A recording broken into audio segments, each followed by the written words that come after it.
Her hand tightened on the doorframe the moment his body crashed onto the porch boards, the sound sharp enough to cut straight through her chest. She didn't think. She just grabbed him under the arms as his weight sagged toward her boots. Warm blood smeared across her fingers, thick and wet, sliding over the old wedding ring she still wore. He tried to brace himself, but his legs buckled, and he slumped harder against her. She gritted her teeth and hauled him higher. His breath came in ragged bursts, each one catching like it hurt to even exist. "Who did this?" Her voice stayed low, steady, though her heart hammered against her ribs. He opened one eye, unfocused but stubborn. "Won't say. You'll die if I don't help." She shifted her grip, trying to keep him on his feet. "Let me." The word rasped, broken. "You're already letting me," she muttered, dragging him an inch closer to the doorway. "Now help me help you." He didn't. He sagged again, nearly pulling her to the porch. She braced her heel against the step and shoved him backward, inch by inch, until his boots scraped over the threshold. The smell of his blood mixed with dust and cold air, making the small entryway feel tighter, darker. His head slumped forward as if sleep kept trying to drag him under. "Stay with me," she snapped. His lips twitched, almost a smile. "Trying." Her eyes dropped to the wound. Too much blood for comfort, but not the kind that spurted. The hole was small, precise. A clean shot. Intentional. Not the wild kind that came from bar brawls or drunken street scuffles. This had purpose behind it. She pushed the thought away before it grew teeth. He slid down the wall until he sat on the floor, breath shallow. She knelt and pressed a hand against his side, feeling the heat pulsing under her palm. When he flinched, she leaned closer. "Bullet still in there?" He nodded once. "Anyone chasing you?" Another nod. "How many?" "Enough." "That's not helpful." She glared at him. He blinked slowly. "Ain't trying to be." She pressed harder on the wound, trying to slow the bleeding. He hissed, jaw tightening. She didn't apologize. If she apologized, he'd think she was soft. And softness meant danger right now. She needed him awake. "What's your name?" she asked. He shook his head. "Not now.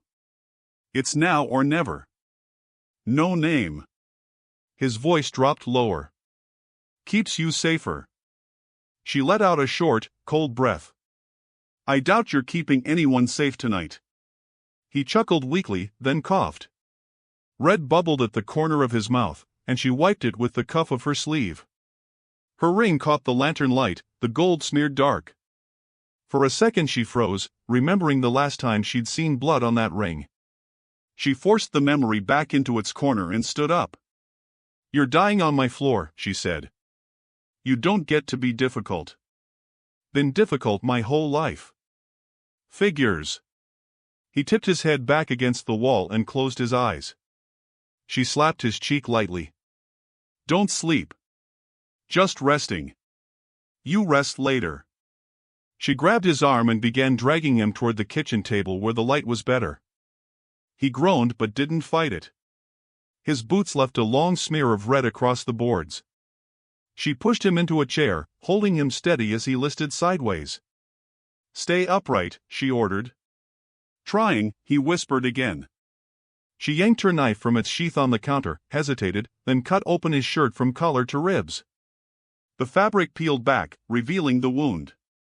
The bullet sat lodged deep near his side, the skin around it bruised and swollen. Too clean. Too deliberate. Someone had meant for him to bleed slow. Her breath tightened. This wasn't random. He didn't answer. "Tell me who shot you." "No." "Tell me why." "No." She leaned close enough that he could feel her breath. "You don't get to bring danger to my door and keep secrets." He opened his eyes. They were clearer now, sharp despite the shake in his hands. "I didn't choose your door." "Then why?"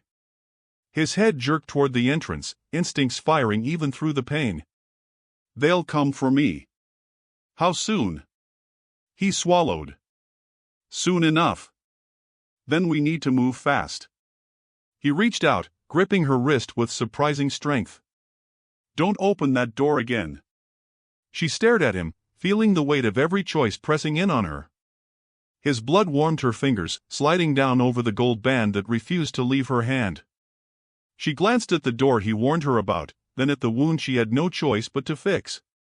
She steadied herself, lifted the lantern closer, and bent toward him. What comes through that door, she whispered, will deal with me first. He closed his eyes, breath trembling, and the chapter ended with the lantern light catching the bullet buried deep in his flesh. The lantern flame trembled as she leaned in, the warm glow sliding across the bullet lodged in his flesh. He sat rigid in the chair, jaw locked, breath tight. She didn't speak at first. She didn't have to. He watched her gather the needle, the iron pot, the cloth, every move sharp and fast. Hold still, she said. Not planning to dance. She didn't smile. Her hands never shook until she pressed the wet cloth to his wound. His whole body lurched, breath-catching. Damn. You're alive enough to curse, she muttered. Good sign. He gripped the table edge, knuckles whitening. The kitchen felt too small, too lit, like the air itself waited for something to bang against the door. What's your name? She asked again. He shut his eyes. Still no. You think hiding it helps you? It helps you. She let that sit for a moment, then dipped the needle into the hot water. The metal clinked softly. He flinched at the sound. You scared of needles? She asked. He snorted. I've taken worse. She cut him a look. Then hold still and prove it. She dug the needle toward the skin, slow, careful. His breath sucked in between his teeth. You're not careful, he hissed. You're mean. You came bleeding to a widow's door, she said. You're lucky I didn't leave you on the porch. He winced. You wouldn't. Doesn't matter. You don't know me. I know enough. She pressed deeper. He groaned, gripping the chair until it scraped an inch on the wooden floor. What do you think you know? She asked. You kept me alive. He looked at her, eyes burning in the lantern light. And you wear that ring like it's glued on. She didn't respond. Her fingers paused, just a fraction. He noticed. Wasn't trying to pry, he said quietly. You're not prying. Her voice thinned. You're bleeding. There's a difference. She found the edge of the bullet, felt the metal resist her needle. His breath shook. His body trembled. Almost there, she whispered. Please don't say that, he muttered. Why? People always say that before it gets worse. She took a deep breath. All right. It's about to get worse. His head tipped back, a sharp laugh caught somewhere between pain and disbelief. She didn't warn him again. She pushed harder, working the metal free. He hissed, the sound raw. Sweat slid down his temple. You're doing good, she said. No, I'm not, he growled. I'm dying in your damn kitchen. Not yet. With one final push, the bullet slid free. Blood welled out behind it. He gasped, half relief, half agony. Got it. She held it up in the lantern light. His eyes narrowed. That's not a normal round. No, her voice dropped. It isn't. The bullet was carved, notched with tiny marks along the base, almost like symbols. His jaw tightened. You seen one like it? She asked. He nodded weakly. Once. Who used them? Men who don't leave witnesses. She stared at him, hearing those words echo in the tiny kitchen. You brought danger, she whispered. I warned you. She dropped the bullet on the table. It rolled, clinking until it stopped near his shaking hand. How long do we have? She asked. He swallowed hard. If they track me this far, not much. She stitched him fast, too fast. The needle flew through skin as he clenched the table again. You're rushing, he muttered. You want me to slow down? No. Then stay quiet. He didn't. You should have locked your door. Don't tell me how to run my home. He lifted his head. Someone shot me because I saw something I shouldn't have. They'll want to finish it. Doors won't stop them. She tied the stitch tight. Neither will fear. Lady. She leaned close, so close he stopped talking. I buried a husband 2 winters ago. I'm not scared of men who hide behind bullets. He stared at her, breath shallow. You should be. A sudden sound cracked outside, branches snapping. Both of them froze. She turned her head slow, staring at the dark window. That wasn't an animal, he whispered. She reached for the lantern and lowered the flame. What are you doing? He whispered. Making sure they see nothing. Another crack outside. Closer. He tried to stand. She pushed him down with one hand. You move, you die, she said. I can help. You can barely sit up. He clenched his jaw. They'll come through the door. I know. And if they do. She reached under the table, pulled out the shotgun she'd kept hidden since her husband's death, and snapped it open to check the shells. If they do, she said softly, I'll aim higher than they expect. The house fell into darkness as the lantern dimmed. The sound outside stopped. She raised the shotgun. And waited. The shotgun stayed leveled at the dark window, her finger steady on the trigger. The wounded cowboy breathed hard behind her, every inhale rough, like each breath dragged splinters across his lungs. Neither of them spoke. Silence pressed in thick, heavy, the kind that carried footsteps if there were any. But there were none. Just waiting. Just watching. She kept her eyes on the window. You see anything? She whispered. No, he muttered. But that's the problem. A sliver of coal threaded down her spine. Explain. They're not the type to rush. They stand back. They measure. They wait for someone to panic. She didn't move her aim. I'm not panicking. He let out a weak huff. Good. 'Cause I can't run. A faint creak whispered across the porch boards, slow, steady, like a single boot shifting weight. Her heartbeat sharpened. They're right outside, she breathed. Yeah. His voice tightened. One of 'em. How many? 3, maybe 4. They travel in odd numbers. That's supposed to mean something? She asked. Just means they don't care who dies. Another creak. She tightened her grip on the shotgun. The boards groaned again, 2 steps this time, soft but deliberate. Then a voice, low, calm, too calm. Ma'am, the stranger called through the wood. Evenin'. We're looking for someone wounded came through here. Her breath froze. She didn't answer.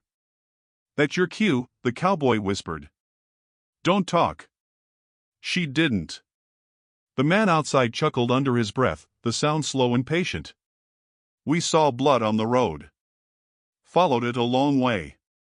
Shame if it led nowhere. The cowboy's jaw tensed. He's testing you. I know, she murmured. You open that door. I'm not opening anything. Footsteps shifted nearer. She could hear the man's hand brushing over the doorframe, feel it through the wood. You a widow? He asked softly. Her stomach dropped.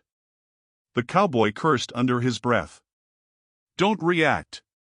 She didn't move, didn't breathe. The man spoke again, voice smooth and awful. I see the ring from under the door crack. Pretty thing. Old gold. Means someone used to protect this house. A pause. Don't see him now. Her throat tightened with heat she couldn't swallow. The cowboy whispered sharply, he wants you angry. I'm not angry, she whispered. But she was. The man on the porch leaned in closer, voice dropping even lower. My condolences, ma'am. Hard world. harder when a woman's alone. The cowboy tried to stand, pushing against the table. She shoved him back down without looking. "Don't," she hissed. "I can fight. You can barely breathe." The man outside tapped twice on the door, casual, like knocking at a neighbor's place. "You got a light in there?" "Saw a flicker. Thought maybe you were up late." She didn't answer. "Maybe patching someone up?" he asked. The cowboy's fingers dug into the edge of the chair. "He knows." "He suspects," she corrected. "He doesn't know." Another tap, knuckles slow, rhythmic. "Ma'am," the stranger drawled, "if you just open the door a crack, we can take a look and be on our way." "No, we can't," the cowboy whispered. "No," she agreed. Another voice joined the first, farther back, deeper. "Quit talking through the wall. Kick it in." Her pulse jolted. She braced the shotgun tighter. "No," the first man said, sharp. "Not yet." The floorboards outside creaked again. Faint whispers drifted between the men, too soft to make out, but urgent enough to twist her gut. "What are they doing?" she asked. "Conferring," the cowboy breathed. "Means they ain't sure. Means you scared 'em." She kept still. "Good." "No," he said. "Bad. Men like that get unsure, they get violent." A thud hit the side of the house. Then another. Then silence. "What was that?" she whispered. "Signal." "For what?" "To circle." Her blood chilled. "How many sides?" "All of 'em." She moved slowly, silently, adjusting her position so she could cover the window and door at once. "You armed enough?" he asked. "Shotgun. 6 shells. Against these men. It'll do." He swallowed. "You don't even know why they want me." "Doesn't matter." "It does." She cut him a glare. "Do you want to live?" "Yes." "Then shut up and let me handle this." Another footstep outside. Then a low whistle, 3 notes, soft but deliberate. The cowboy froze. "That's their cue." "Cue for what?" she asked. The door shuddered as something heavy slammed against it. She stepped back, shotgun raised to her shoulder. "Brace," he warned. The second hit cracked the top hinge. She steadied her breath. The third hit splintered the wood. She exhaled once, calm and cold. The fourth strike blew the lock apart, shards flying inward. The door swung open. Men stepped into the doorway. And she fired. The blast filled the doorway with fire and smoke. The first man dropped instantly, thrown backward off the porch like a rag doll. She didn't wait to see where he landed. She pumped the shotgun, stepped sideways, and aimed again. A second man lunged into the frame. She fired before he could raise his weapon. The shot slammed him into the doorframe, his shoulder exploding red. He didn't fall. He staggered, teeth bared, pushing forward. The cowboy shouted, "Left, your left." She spun. A third man rushed the window, elbow smashing through glass, reaching inside to grab the latch. She fired point blank, the blast sending shards raining across the kitchen. His body slumped halfway into the house, arm dangling like a dead branch. Her ears rang. Smoke curled through the hallway. The house smelled of gunpowder and blood. "Reload," the cowboy barked. She ducked behind the table, cracked the shotgun open, hands moving fast but not fast enough. Shells rattled onto the table. 2 spilled to the floor. She snatched another pair, shoved them in, snapped the gun shut. The cowboy tried to stand again, bracing his hands on the chair. "They're not done." "No kidding." Footsteps pounded across the porch, running, scrambling. Someone kicked the half-hinged door wide. A shadow filled the frame. She lifted the shotgun again. And froze when a voice shouted, "Stop shootin'." Not one of the attackers. This voice was sharp, irritated, breathless. A young deputy in a brown coat stumbled into view, rifle raised but eyes wide. He saw the bodies on the ground, the broken window, the blood, the smoke. "Ma'am," he gasped. "What in hell?" A gunshot cracked from the tree line behind him. He dropped instantly, face hitting the porch. "Sniper," the cowboy hissed. "Back window, go low." She grabbed his arm, pulled him down behind the overturned table, and the two of them crawled across the floor as another bullet punched through the wall where her head had been. "They're pinning us," she whispered. "They're thinning witnesses," he corrected. She peeked over the table's edge, eyes scanning the yard. Nothing but dark shapes beyond the lantern glow. No faces. No voices. Just the click of branches under shifting boots. "Why are they after you?" she asked, breathing hard. His voice strained. "You want the truth right now?" "Yes, I do." "I saw something," he said. "Something I wasn't meant to see." "What?" He swallowed. "A meeting. Down at the governor's old cattle road. Men with money. Men with badges. Men with guns." Her stomach dropped. What did they do? Buried someone alive. The room spun around her for half a heartbeat. Alive? Yeah. He closed his eyes, jaw clenching. "And they saw me see it." "So they sent these men," she whispered. No, he looked at her, eyes haunted. "These are the men." A bullet tore through the roof, sending plaster raining down. She shielded him with her shoulder until the debris settled. "They'll burn the house," he said. "It's how they finish things." "Then we don't give them time." He stared at her like he hadn't expected that answer. "What are you thinking?" She reached under the counter, grabbing the small lantern oil can. "You still got strength to move?" "Barely." "You need more than barely." "Can you walk?" "I can try." He pushed himself up, legs shaking, face pale. She moved under his arm, letting him lean heavily against her. He groaned but didn't fall. "What's the plan?" he asked. She nodded toward the back room. "Storm cellar. Hidden hatch under the bed. They'll find it."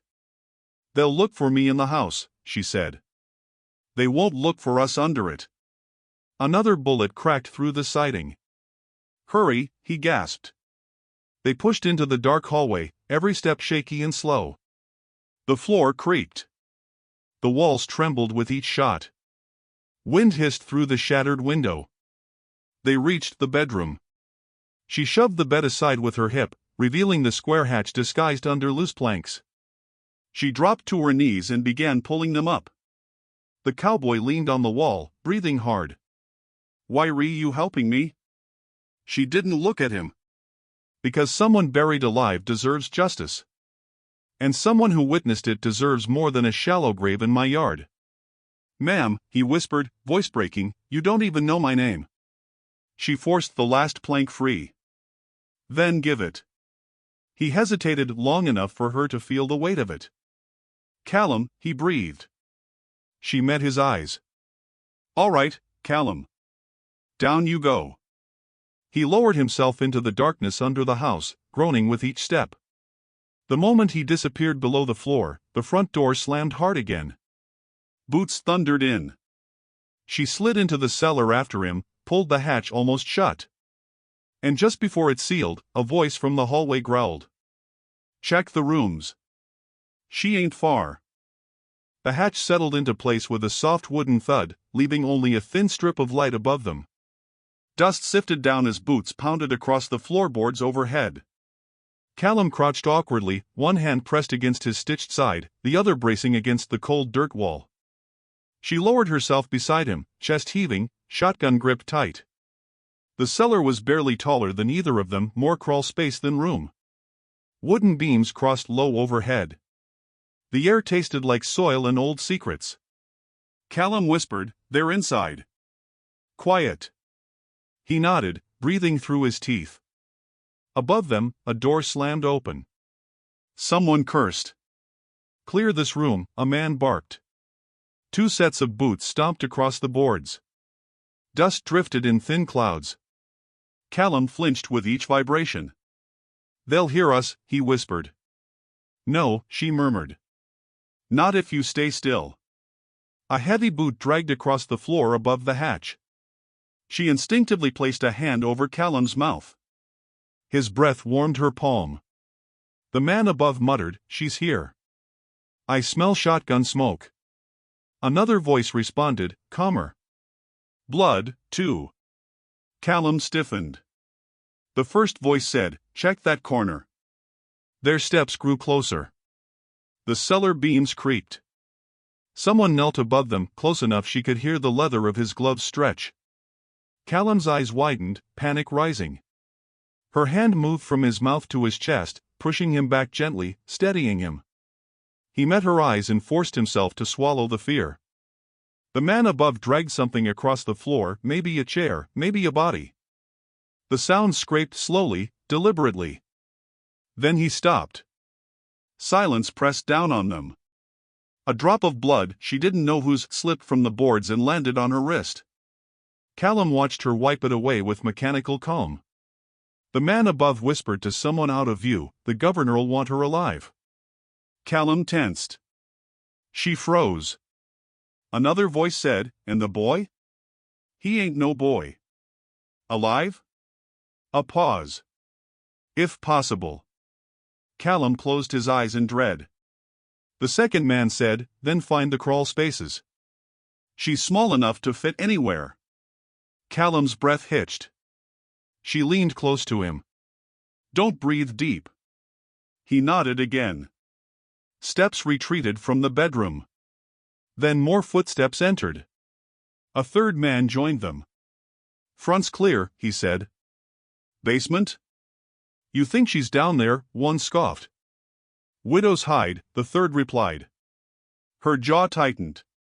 Callum whispered, "You don't hide." "No," she whispered back. "I don't." He stared at her, at the certainty in her voice, and something inside him shifted. A kind of trust he didn't choose, but couldn't stop. Above them, the men began moving furniture, overturning drawers, kicking at walls and corners. One set of boots paused directly over the hatch again. "Something's off," the man muttered. Another man replied, "The blood trail ends at the porch." She dragged him inside. "Means he's here." "So where are they?" Callum tensed again, pain rippling across his stitched side. She grabbed his hand firm, grounding, keeping him anchored. "They'll check the trapdoor," he whispered. "No," she said softly. "This hatch sits under an old beam. Doesn't echo. Doesn't ring when stepped on. Whoever built this place didn't want it found." "And your husband, did he ever?" "Never told me," she whispered. "But I found it after he died." Callum's eyes held hers for a brief, raw second. Above them, a man shouted, "Check the stove." Metal clanged. Pots crashed. Something heavy smashed against the floor. She tightened her grip on the shotgun. Callum whispered, "If they find the hatch, you shoot first." "No." He frowned. "What?" "You're injured. They'll shoot you before me." "I don't care." "I do." The words hung between them, heavier than the footsteps. Callum swallowed. "Why?" She didn't answer. From above came a sudden crash, the entire table shoved aside, and a voice yelled, "Found a trail." Her heart slammed once. "Trail?" Callum mouthed, "What trail?"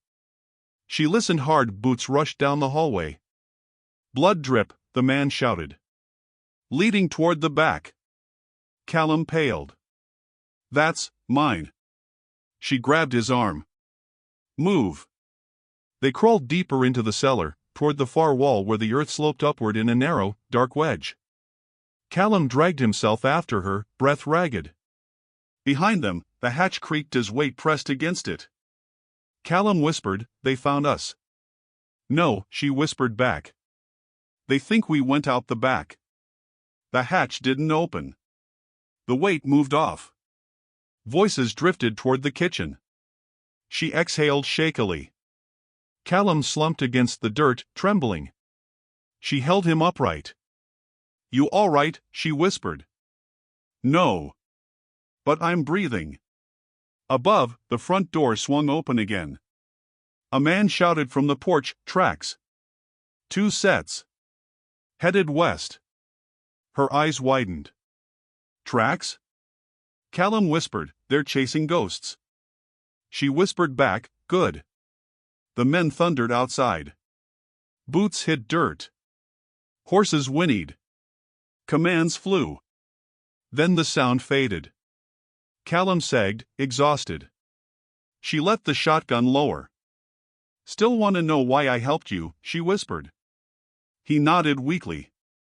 "Because men like them don't get to win." Footsteps suddenly returned, only one set. Slow. Heavy. Deliberate. Callum's eyes widened. Someone stayed. The floorboards groaned above them. A man's voice whispered through the cracks. "I know you're down there."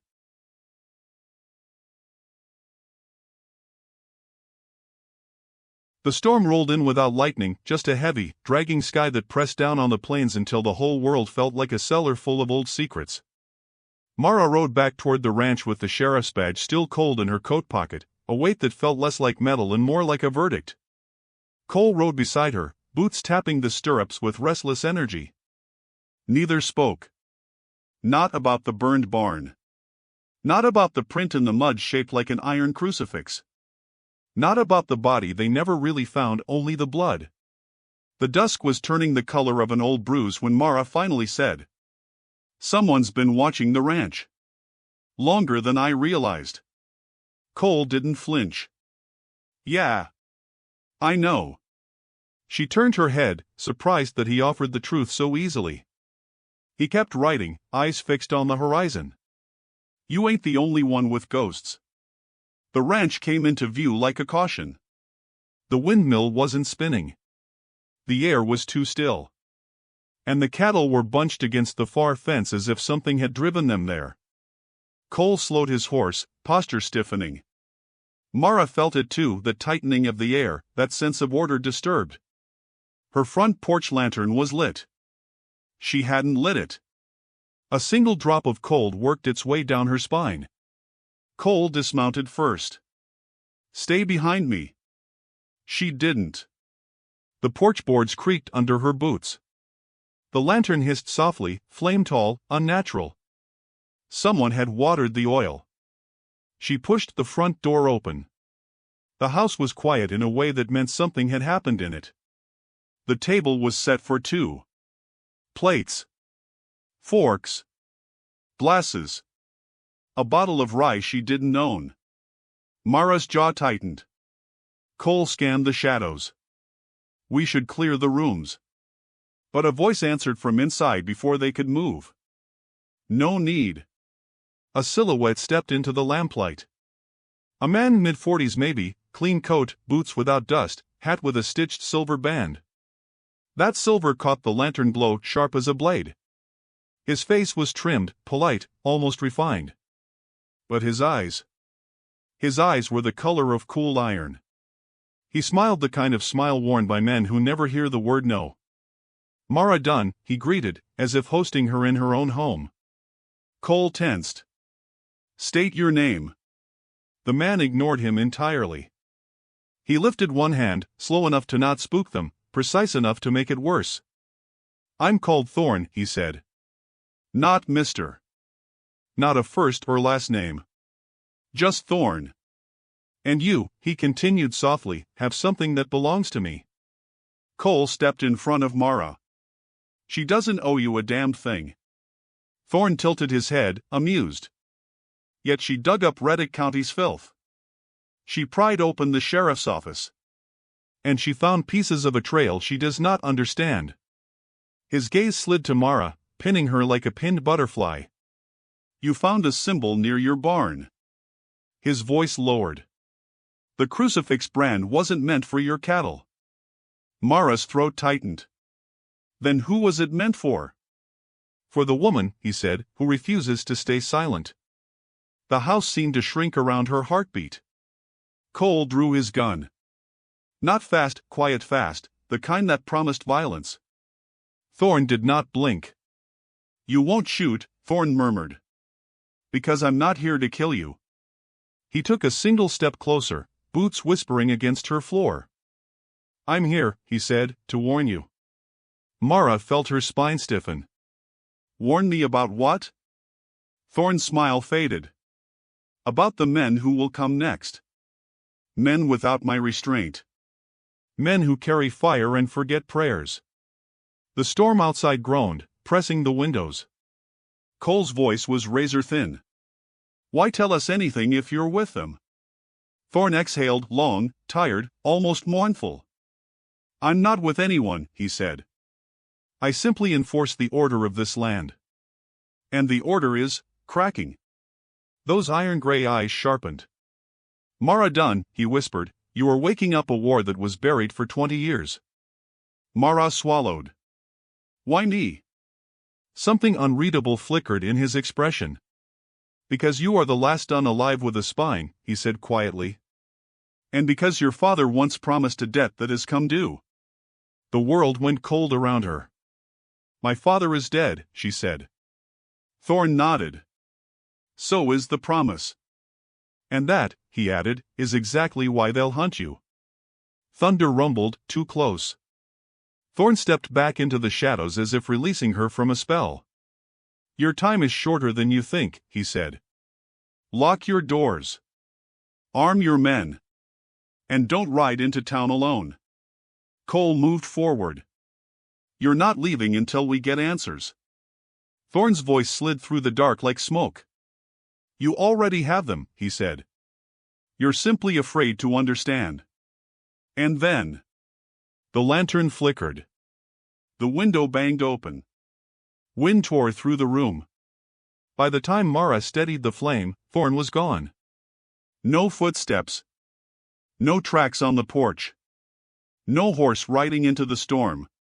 Just the dinner table laid for two. And the bottle of rye she didn't own. Cole broke the silence. That man wasn't lying. Mara stared at the empty chair across from her plate. "No," she whispered. "He wasn't." Outside, the storm finally began to fall, hard, relentless, a curtain of cold that washed the plains clean. But not clean enough to hide what was coming. The storm passed in the night, but it didn't leave peace behind. It left tracks. Fresh ones. Mara found them before dawn, prints cutting across the lower pasture, deep as shovels, horses ridden hard and without care. Not ranch hands. Not travelers. These tracks carried a message in their direction. Toward her. Straight toward the ranch. But stopping short, circling, watching, pulling back. Predators testing a fence. Cole knelt beside the prince, the morning light turning his breath to pale smoke. 3 riders, he murmured. Light saddles. Fast stock. He lifted a piece of broken clay from the earth. And one of them's wearing a spur with a broken jaw. Mara took the shard. A blackened chunk of old spur iron, cracked down the middle. "Not cattle thieves," she said. "No," Cole agreed. "These boys came to mark their territory. Same way wolves piss on trees." Mara pocketed the iron shard. She felt the shape of Thorn's warning in her ribs now, sharp, too deliberate to ignore. "This land isn't theirs," she said. Cole stood, dusting off his hands. "That ain't never mattered to men like them." Back at the house, the day took a stranger turn. Harlan, her oldest ranch hand, gray-beard, nerve steady as stone, was waiting by the porch with a look that didn't belong on a man like him. He held a burlap sack in both hands. The bottom was wet. "Mara," he said quietly, "this was hanging from your east gate." He passed it to her.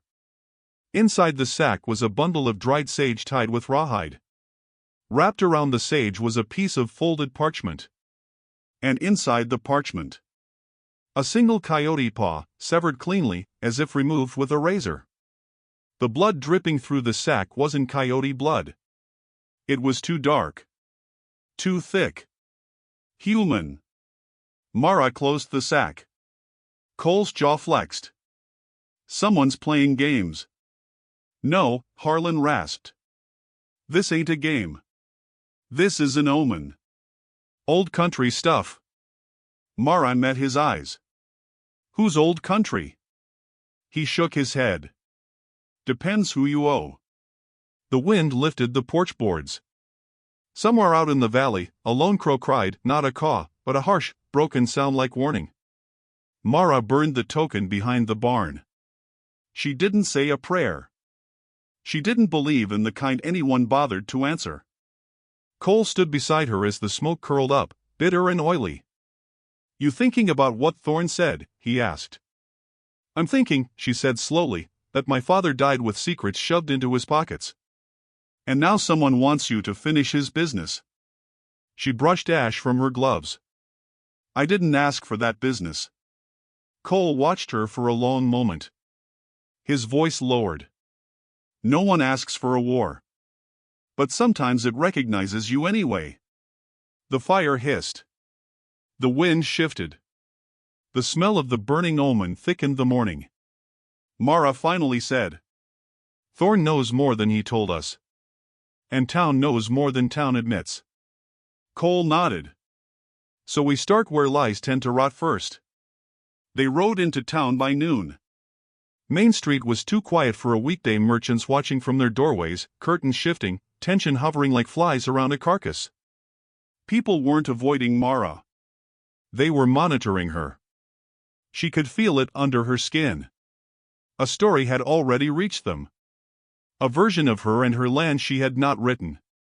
Cole dismounted outside the sheriff's office. Don't let nobody get behind you, he warned. She stepped inside. The interior was dim. Dusty. The desk where Sheriff Reddick once sat was empty. A young deputy stood behind it, polishing a rifle with hands that trembled too much for a man pretending calm. He looked up. Saw her. And froze like a trapped deer. Ma'am, he said tightly. You weren't expected. Mara studied him. You know who left that sack on my gate? His throat bobbed.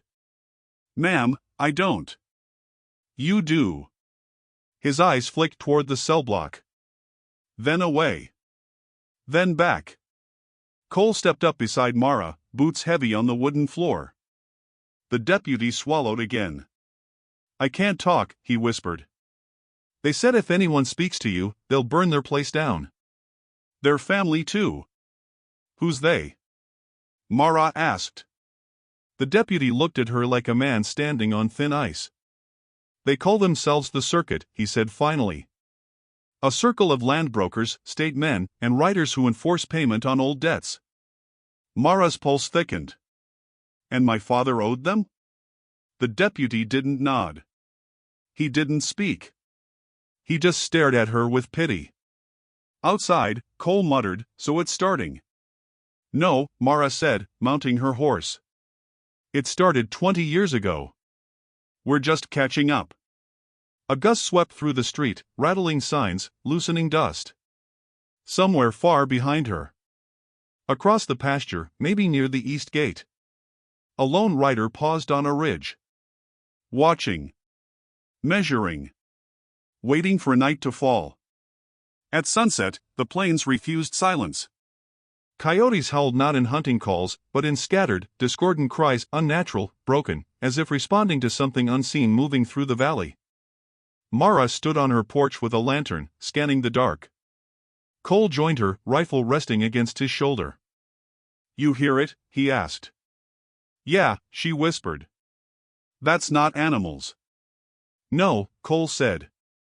That's fear. Lights flickered across the neighboring homesteads as doors bolted shut. Mara tightened her coat and stared into the black line where the plains met the sky. The Circuit, she murmured. If they want something, they can ride up and ask for it. Cole shook his head. These men don't ask. They take. Mara's fingers brushed the iron shard in her pocket. Then the severed coyote paw. The burnt sage. The omens. Thorne's warning. her father's ghost standing behind every unanswered question. She lifted her lantern higher. "Then let them come," she said softly.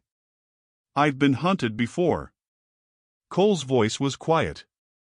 "Not like this." The lantern flame quivered in Mara's hand. Cole had just whispered, "Not like this," when the sound reached them. Not hoofbeats, not boots, but a slow, metallic drag across gravel. Something being pulled toward the house.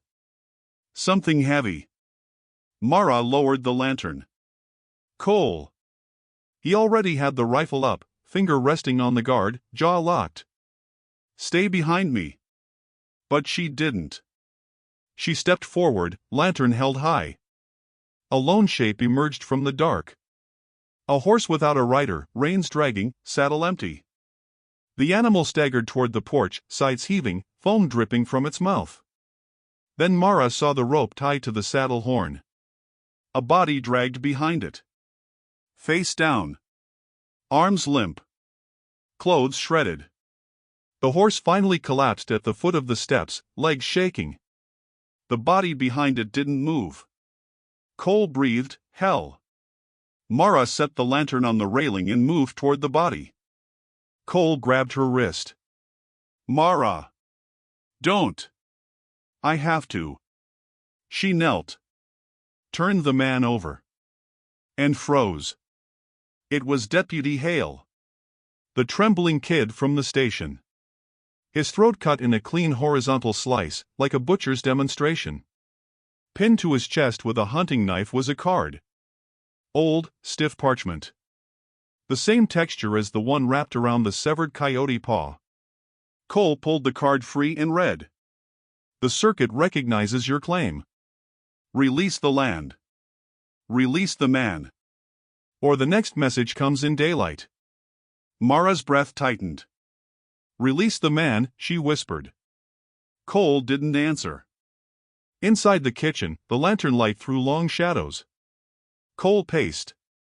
Hard. Mara sat at the table, card in hand, thumb brushing the ink like she could smudge away the truth.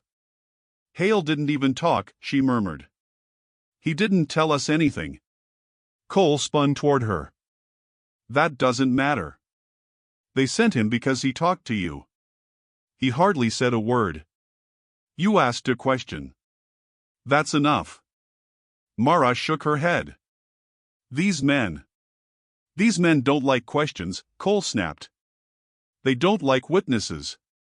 They don't like anyone who thinks the law has backbone." She lifted her eyes. "And you know them." His jaw worked once. Twice. "Mara." "Don't lie," she said softly. "You recognized that signature." The way the words were phrased. "You've seen this before." He didn't deny it. Rapid fire, tight dialogue filled the room. "Mara, how long have you known about them?" Cole, "Long enough."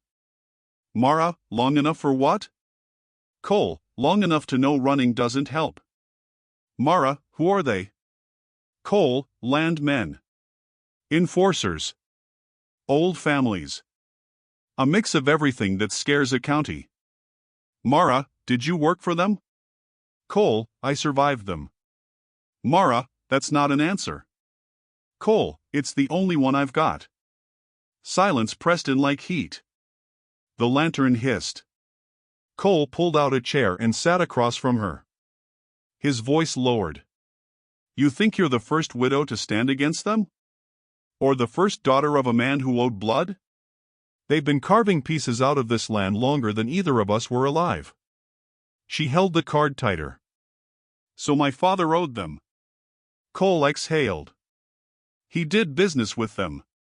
Not always willingly." "Why didn't you tell me sooner?" "Because you didn't want to hear it." She stared at him.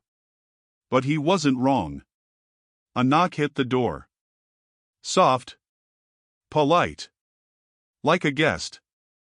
Both of them froze. Cole's hand went to the rifle. Mara rose slowly. "Don't," Cole whispered. "We're not answering anything tonight." Another knock. Then a voice, low, drawn out, almost amused. Widow, open the door. Just want a word. Mara's blood chilled. It wasn't Thorne. It wasn't any man she recognized. Cole raised the rifle and stepped beside the doorframe. Say what you came to say, he called. A different voice answered, younger, harsher. Circuit says the land is theirs by old writ. You've had your warning. Mara stood rigid. And the second part, she asked. A pause. Then. Release the man. Cole cursed under his breath. Mara forced her voice steady. What man? The wild one you're sheltering, the first voice crooned. Circuit property. Reckoning marker on his back. Cole's jaw locked. Mara stepped closer to the door. The lantern light flickered behind her, painting her shadow across the wood. You tell your circuit, she said, voice cold, that no one owns a man on my land. Silence. Then the younger voice, taunting. You married him fast, widow. Mighty fast. Gave him shelter before you knew the color of his shadow. Cole's breath hitched. Mara's hand tightened on the doorknob. You don't get to talk about my marriage, she said softly. You don't get to talk about my home. The older voice laughed. We'll ride back at dawn. Sun'll show what night hides. The footsteps retreated into the dark. Horses snorted. Then the world went quiet. Too quiet. Cole locked the door. Hard. They're not coming back at dawn, Mara whispered. They'll come before that. Yes, Cole said. They will. She turned toward him. You said they want you. What did you do? He hesitated. Then finally. I walked away. That's not enough for men like them. No, he said. It ain't. He moved closer, meeting her eyes with a steadiness that felt like an apology he didn't know how to deliver. Mara, you shouldn't be tied to this. You shouldn't be tied to me. But she didn't step back. I made my choice. You didn't know what came with it. I do now. Cole's voice cracked at the edges. They'll tear this place apart to get me. They'll burn every acre your father built. Mara lifted the card between them. They've already started. The lantern flickered. The window rattled. Somewhere on the plains, a horse screamed, a panicked cry cut off mid-breath. Cole grabbed his rifle. Mara blew out the lantern. Darkness swallowed the house. We hold, she whispered. Cole nodded. We hold. And outside, the night waited. Thick, simmering, hungry. As the circuit continued to close its circle around them. Darkness swallowed every corner of the house. Mara stood with her back to the wall, listening. For hoofbeats, for voices, for the shift of breath that didn't belong to them. Cole held the rifle angled toward the window, body stiff as dry timber. Outside, the wind carried a sound that could have been anything. A coyote cry, a human scream, or something caught between the two. Mara whispered, They're testing us. Cole didn't move. They want to know how scared we are. They'll be disappointed. No, Cole murmured. They'll be thrilled. A scrape hit the far wall. Light. Like something dragged across wood siding. Mara's breath hitched. West wall. Cole nodded, shifting quietly toward the front door. Then another scrape. Opposite side this time. They're circling. No, Cole whispered. They're counting windows. A low whistle drifted through the dark. A long, rising note. Then two answering whistles echoed from the pasture. Mara's heart throbbed. What does that mean? Cole's voice was tight. They're marking positions. 3 riders minimum. Maybe more. Something thudded softly against the porch railing. Mara flinched. Cole didn't. Stay behind me, he repeated. But again, she didn't. She stepped forward until her shoulder nearly brushed his. If they come through that door, I'm not hiding. Cole shot her a look in the dark, a mix of frustration and a kind of fierce respect. Your father would've. Don't, she cut in. Don't use him to tell me what to do. Cole clenched his jaw but didn't argue. A voice rose outside, low, taunting. Widow, open up. The same voice as before. Smooth as oil poured over gravel. We brought something back you forgot. Cole whispered, don't react. But Mara already felt her stomach twist. Something hit the porch boards. Rolled. Came to rest against the door. Mara's hand trembled on the knob. Cole shook his head sharply. No. She waited. Another thump. And the older voice called, a piece of the boy who tried to help you. Mara snapped. She threw the bolt. Opened the door a crack. Cole hissed, Mara. But she only needed a second. Lantern light from the hall spilled across the porch. A severed finger lay on the threshold. Gloved. Badly cut. Still twitching from nerve death. Deputy Hale's glove. Mara shut the door with a hard slam. Her breath broke. Cole grabbed her shoulders. Look at me, he said. She did. They want you rattled, he said. They want you shaken before sunup. It's working, she whispered. I won't let them get inside. You're only one man. He stared at her, voice rough. I know. Footsteps creaked across the porch. Slow. Measured. Then a sharp kick against the door. Another. Harder. Cole raised the rifle as plaster dust fell from the ceiling. Then silence. The footsteps retreated. The whistles stopped. The night dropped into unnatural stillness. The kind where predators pause before striking. Mara moved to relight the lantern. Cole put a hand over hers. Wait. What? Look. He pointed at the window. A shape stood in the yard. A tall man. Hat brim low. Coat long. Completely still. Watching the house. Not moving. Not calling out. Just staring. The kind of staring that made your ribs feel like paper. Mara whispered, Who is that? Cole swallowed. That's not one of the riders. Then who? He didn't answer. Because something in him recognized the stance, the stillness. The man in the yard lifted his hand. Not waving. Not threatening. Just lifted it. Palm up, facing the house. Like offering something invisible. Cole whispered, No, it can't be him. Who? Mara whispered. Cole backed away from the window, face pale. His name's Rowan. Rowan Pike. That's supposed to mean something to me? It should, Cole rasped. He was my friend. Before the circuit turned him into something else. Mara's breath tightened. What do you mean something else? Cole's voice dropped.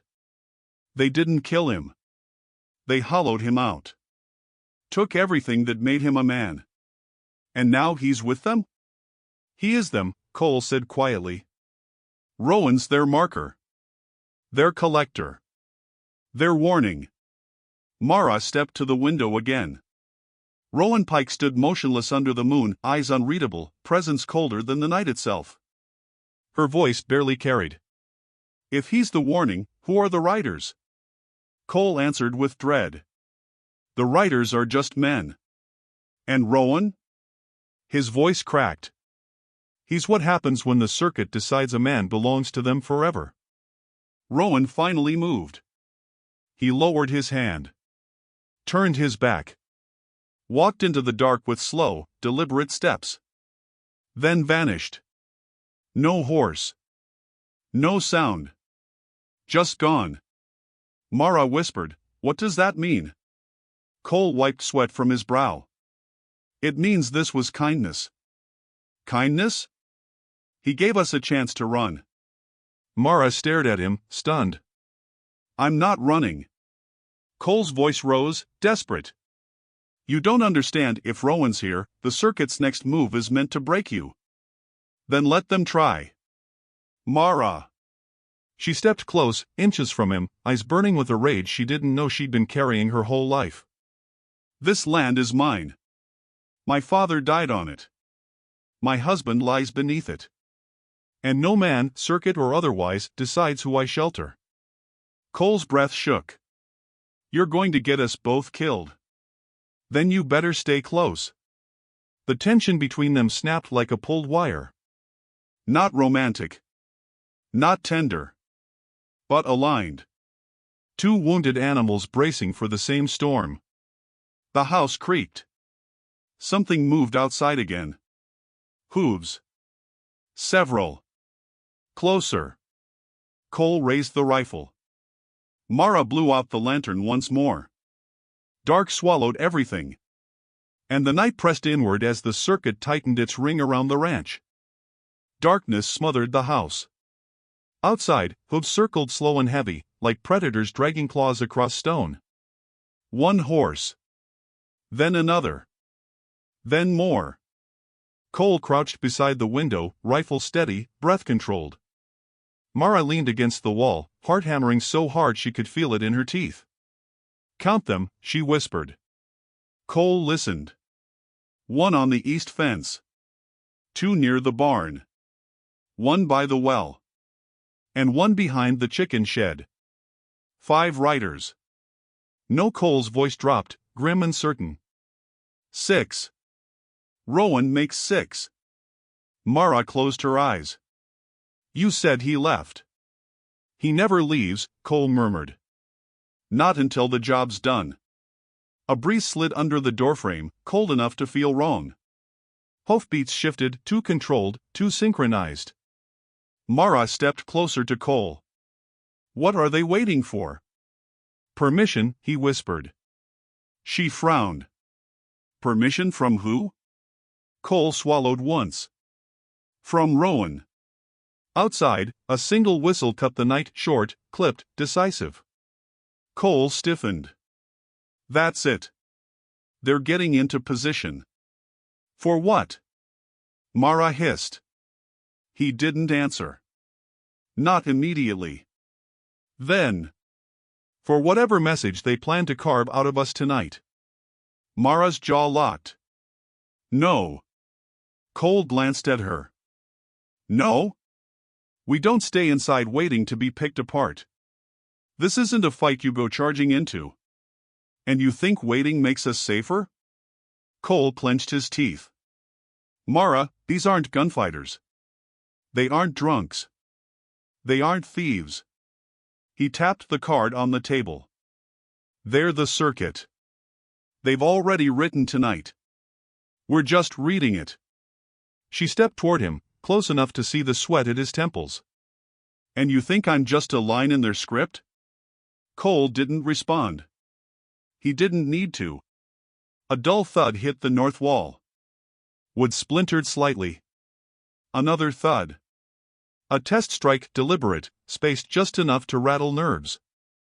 Mara flinched. Cole didn't. He moved to that side of the house with slow, careful steps, rifle raised. A shadow drifted across the window. Too tall. Too steady. Not a rider. Rowan. Mara felt the air leave her lungs. Cole hissed, "Step back." She didn't. Rowan's silhouette stood perfectly still outside the glass. Not tapping. Not speaking. Just breathing. Waiting. Watching. Listening. Then a soft voice floated through the wall, not quite a whisper, not quite speech. Cole, you inside? Mara froze. Yes. That's his voice, Cole muttered. Don't answer. Rowan continued. You should have stayed gone. Should have stayed buried. Cole closed his eyes, exhaled through his nose. Mara looked at him sharply. What does he mean? It's nothing. That didn't sound like nothing. Cole flexed his jaw so hard it cracked.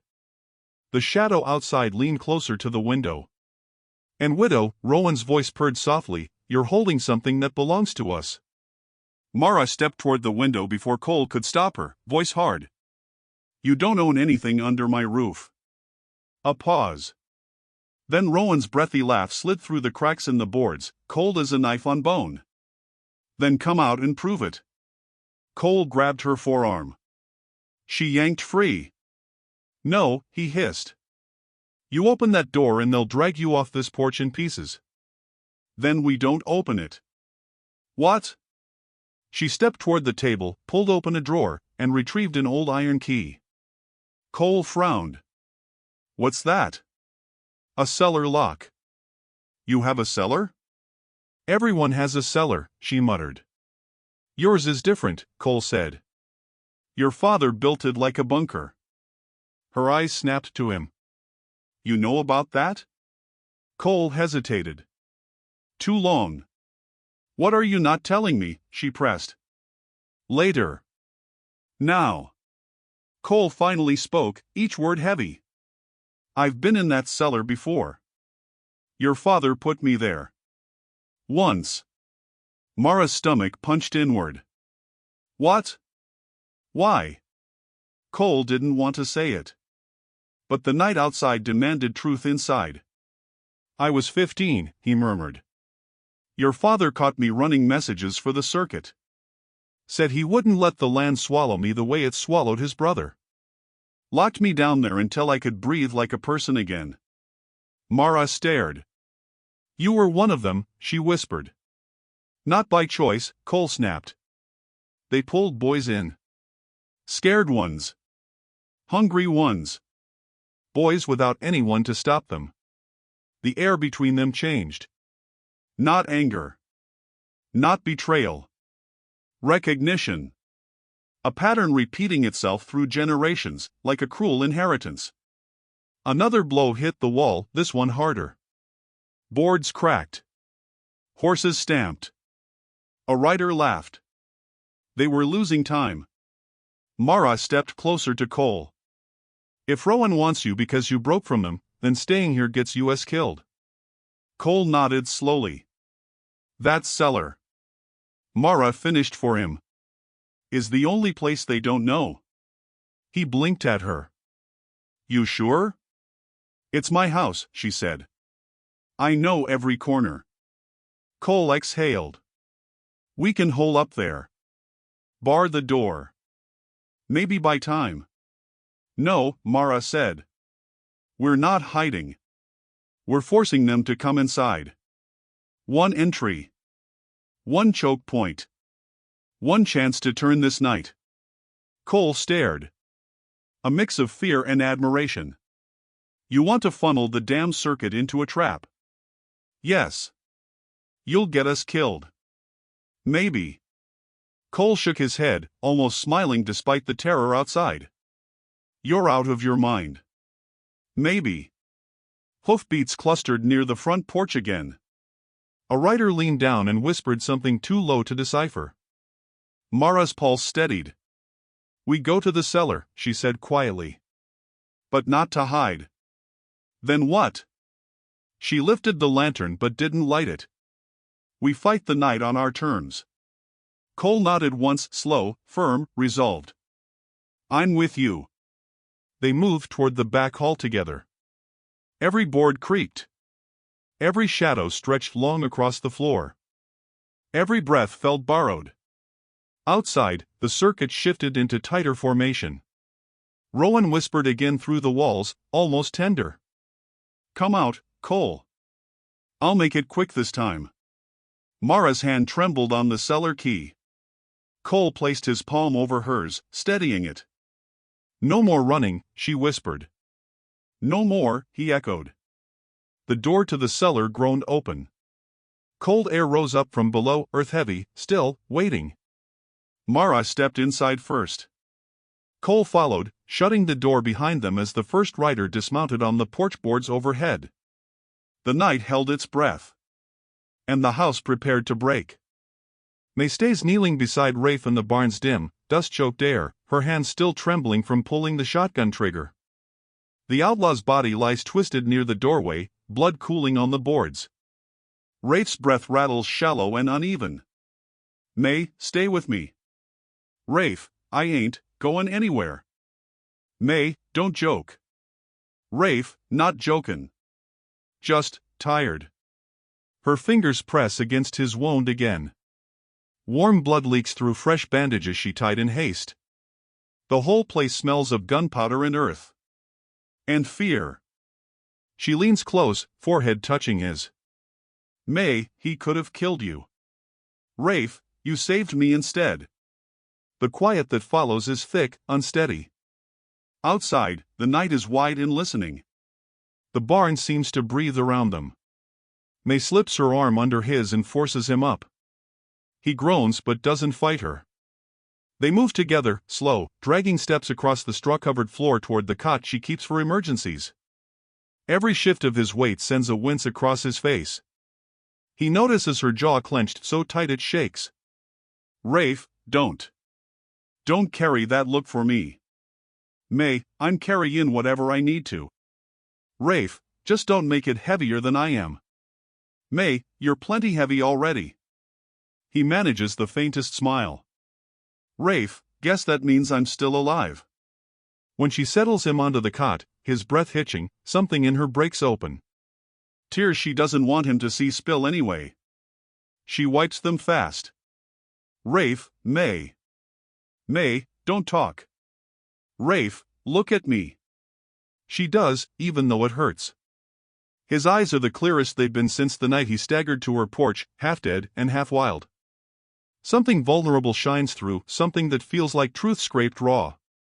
Rafe, I ain't never had anyone shoot for me. May, then you've been runnin' alone too long. Rafe, maybe. But you didn't have to. May, yes, I did. May sits beside him. Their shoulders touch. The barn settles deeper into silence. He stares at the rafters for a long beat. Rafe, there's something I should tell you. May, if it's about the men hunting you, we'll handle it. Rafe, ain't just men. May, then what? Rafe, it's the one who owns them. The one that runs this whole stretch of land like God handed it to him. May stiffens. May, Governor Hale? Rafe nods once. Rafe, I did something he don't forgive. Not ever. She swallows, throat tight. May, you killed his boys? A pause. Heavy. Rafe, one of them. The meanest. The one who thought the world's women belonged to him. A hush drops over the barn, colder than before, deeper. May, Rafe, what did he do? Rafe looks at her, jaw clenching. Rafe, same thing men like him always do. And I weren't about to let it keep happenin'. Her breath shakes. May, so he wants you dead to keep his sins buried. Rafe, that's the nature of powerful men, May. They bury what shames them in other folks' graves. She absorbs that. Her hands tremble again, but not from fear this time. May, he won't bury you. Rafe, he might if you stay near me. May, then we both get buried. Together. Rafe's eyes soften like he's hearing a language he's never been spoken to in. Rafe, you don't owe me that. May, you think this is debt? Rafe, it ain't love. May, quiet, steady no. It's something older. They sit with that. The idea hangs in the air, ancient, unspoken, frightening. May draws the blanket over him. His hand finds hers underneath the fabric. It's a small touch, but the most intimate they've shared. Rafe, you're shaken. May, I thought I lost you. Rafe, you won't. May, don't promise things you can't keep. Rafe, then I'll promise this, if Hale comes, he'll have to walk through hell to touch you. She doesn't let go of his hand. Outside, the wind shifts. Far off, a horse cries urgent, distressed. A sign. A warning. May rises slowly. May, stay here. Rafe, May. May, rest. I'll see what's comin'. She steps toward the barn doors, shotgun still warm in her grip. The cot creaks behind her as Rafe tries to sit up and fails. The night beyond the door is black, wide, restless. May pushes the door open just a crack, peering out. A lantern glows in the distance, one single light, swinging gently. Moving closer. And closer. She whispers, not turning back. May, Rafe, someone's ridin' for the house. The chapter ends on the slow, ominous swing of that faraway lantern cutting through the darkness. May keeps her eye on that single lantern, drifting closer like a ghostly star breaking loose from the horizon. Rafe struggles behind her, forcing himself upright despite the wound. Rafe, tell me what you see. May, one rider. Comin' fast. Rafe, how fast? May, too fast to be friendly. His breath hitches when he tries to stand. Rafe, let me. May, sit down or you'll bleed out on my floor. Rafe, May. May, I'll handle it. She steps outside, shotgun low but ready, the cold brushing her skin like fingers searching for a pulse. The lantern swings more violently now, bobbing with the rhythm of a galloping horse. The rider yanks the horse to a stop just yards from her, dust lifting around them. May doesn't blink. A voice cracks the night. May. It's me. The lantern lifts, revealing Sheriff Cole. His face is drawn tight, sweat streaking down the sides despite the cold. May lowers the shotgun only an inch. May, why are you ridin' at a dead man's pace this time of night? Cole, needed to get here before anyone else did. May, anyone like who? Cole swallows hard. Doesn't answer. From inside the barn, Rafe calls out, voice thin but sharp. Rafe, Sheriff's got news. Let him spit it. Cole flinches at the sound of Rafe's voice. Cole, he's still alive? May's eyes narrow. May, why wouldn't he be? Cole dismounts slowly, hands up, not in surrender, but in respect. Cole, May. I came to warn you. Hale's men are ridin'. They're sweepin' every homestead, every barn, every shed. Lookin' for that cowboy you dragged in. May, I didn't drag anyone. Cole, May. May, he walked here himself. Cole stares at her for a long second, lantern light trembling between them. Cole, don't do this. Not with him. May, why not? Cole, because Hale ain't stoppin' this time. Not till he's got Rafe on a rope and anyone who sheltered him in the ground. Silence falls heavy. Rafe tries to stand again. May turns fast. May, stay put, damn it. Rafe, let me out there. I ain't hidin'. May, it ain't hidin'. It's survivin'. Cole takes a step closer. Cole, May. Hale's already told folks you're protectin' him. Words spread. Some are scared. Some are angry. And some. He hesitates. Some think they oughta come out here tonight. May feels something cold crawl up her spine. May, come out here for what? Cole, to burn you out. Run you off. Make an example. She tightens her grip on the shotgun. May, this town owes me better than that. Cole, this town don't remember who it owes. Not when Hale starts whisperin' in their ears. May's voice drops low, hard. May, are you here to stand with me? Or are you here to drag Rafe out? Cole, if I wanted to drag him out, I'd have brought more men.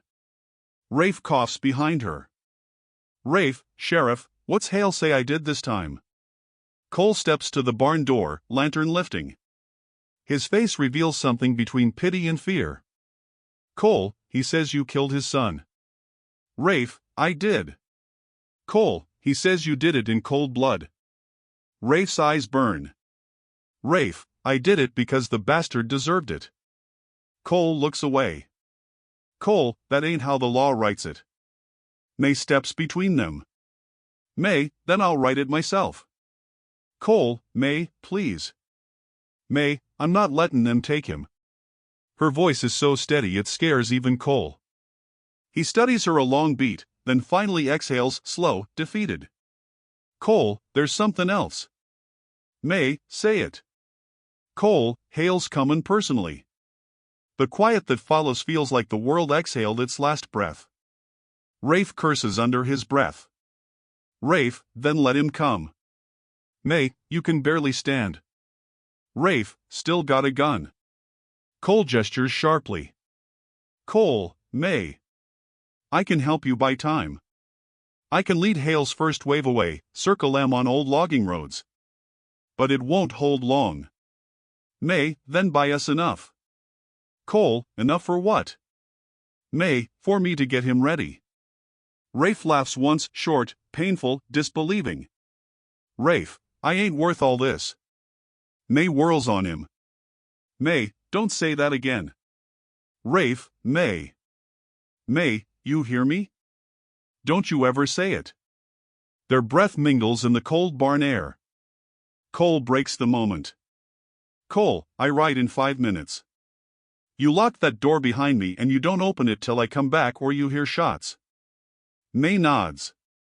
Cole mounts his horse again, lantern swinging. Before he turns away. Cole, May. I hope you know what you're choosin' not. May, I do. The sheriff rides off into the darkness. May shuts the barn doors. Bolts them. Turns back to Rafe, who's watching her like she's the only thing left in the world still standing. Rafe, what now? May lifts the shotgun, face hardening with a decision already made. May, now we get ready to survive the night. The chapter ends with that line hanging in the dim barn, heavy as the storm building outside.